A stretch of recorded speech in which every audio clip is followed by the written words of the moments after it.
नमस्कार दोस्तों, स्वागत है आपका हमारे इस चैनल में। अगर आप एक CSC VLE हैं तो आप सभी के लिए बड़ी अपडेट निकल के आ चुकी है। जब भी आप अपनी CSC ID पासवर्ड से डिजिटल सेवा पोर्टल में लॉगिन करेंगे तो लॉगिन करने के बाद आप सभी के सामने इस प्रकार से VLE अटेंडेंस नोटिफिकेशन शो होता है। तो यहाँ पर क्या VLE को मैंडेटरी है अटेंडेंस लगाना या नहीं, और साथ ही साथ यहाँ पे अगर आप अटेंडेंस नहीं लगाते हैं तो क्या होने वाला है, और अगर आप अटेंडेंस लगाते हैं तो क्या होगा, और अगर अटेंडेंस लगानी है तो कैसे लगानी है, किस प्रकार से VLE को अपनी अटेंडेंस को कंप्लीट करना है, ये हम आज की इस वीडियो में विस्तार पूर्वक जानेंगे। तो वीडियो को शुरू से लेकर अंत तक देखना है, वीडियो को बिल्कुल भी स्किप नहीं करना है। वीडियो में हम आगे बढ़ने से पहले आपसे एक छोटी सी रिक्वेस्ट करते हैं, कृपया अगर आपने अभी तक हमारे चैनल को सब्सक्राइब नहीं किया है तो फटाफट चैनल को सब्सक्राइब कर लीजिएगा। साथ ही साथ नोटिफिकेशन बेल आइकन को ऑल पे क्लिक करके ऑन कर लीजिएगा ताकि आप इसी प्रकार की इन्फॉर्मेटिव वीडियो सबसे पहले देख पाएं। तो चलिए शुरू करते हैं। तो आप अपनी आईडी पासवर्ड से जब डिजिटल सेवा पोर्टल में लॉगिन हो जाते हैं तो आप सभी के सामने इस प्रकार से VLE अटेंडेंस नोटिफिकेशन शो होता है, जहां पर साफ साफ लिखा गया है कि CSC SPB need to take monthly attendance of active VLEs with first transaction of every month kindly update your attendance through eKYC। आपका जो अटेंडेंस है वो eKYC के जरिए कंप्लीट किया जाएगा। तो अटेंडेंस किस प्रकार से करना है, क्या आप इसको OTP के माध्यम से करेंगे या फिर फिंगरप्रिंट के माध्यम से करेंगे, वो भी हम आपको आगे दिखाने वाले हैं। तो अटेंडेंस करने के लिए यहाँ पर आपको दो ऑप्शन दिखता है, नाउ और दूसरा है अपडेट लेटर का।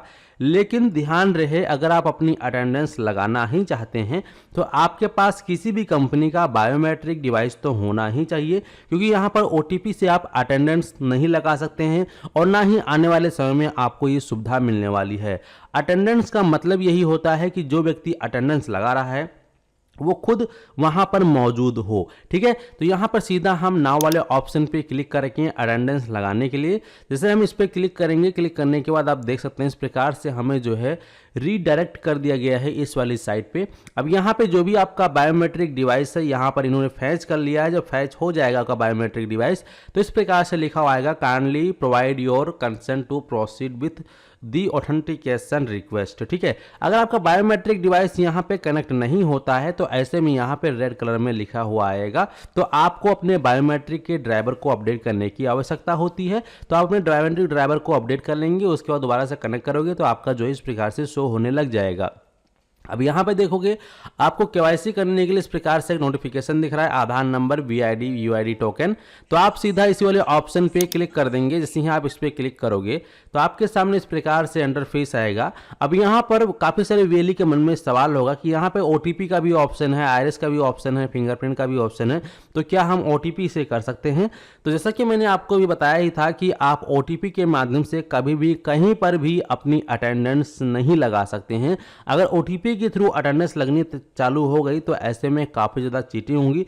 जैसे कि एग्जांपल मान लीजिए कि जो CSC VLE है वो दिल्ली या मुंबई में है और उसका सेंटर UP में चल रहा है, वो लड़का रखेगा काम करने के लिए और OTP से अपनी अटेंडेंस लगवा सकता है। तो इसीलिए यहाँ पे OTP से अटेंडेंस नहीं होगी, यहाँ पे बायोमेट्रिक फिंगरप्रिंट की ज़रूरत पड़ेगी। जैसे कि आप में से काफ़ी लोगों ने देखा भी होगा, जो बड़ी बड़ी कंपनियाँ होती हैं, जहाँ पे प्राइवेट कंपनियों में लोग काम करने जाते हैं या फिर सरकारी कंपनी में काम करने जाते हैं, तो वहाँ पे देखेंगे आप बाहर एक बायोमेट्रिक ऑथेंटिकेशन अटेंडेंस डिवाइस लगी होती है, जहाँ पर जब भी वो काम करने के लिए एंट्री करता है तो एंटर करने से पहले उनको अपनी फिंगरप्रिंट लगाना होता है, अटेंडेंस लगानी होती है। अगर वो लोग अटेंडेंस नहीं लगाते हैं तो ऐसे में उनकी जो मंथली सैलरी है उसमें से वो अमाउंट कट हो जाता है। ठीक है, सो इसीलिए आप सभी VLE को भी यहाँ पर अटेंडेंस लगानी होगी। लेकिन यहाँ पे आपको सैलरी तो नहीं मिलता, यहाँ पे आप जो काम करेंगे उसी का कमीशन मिलता है।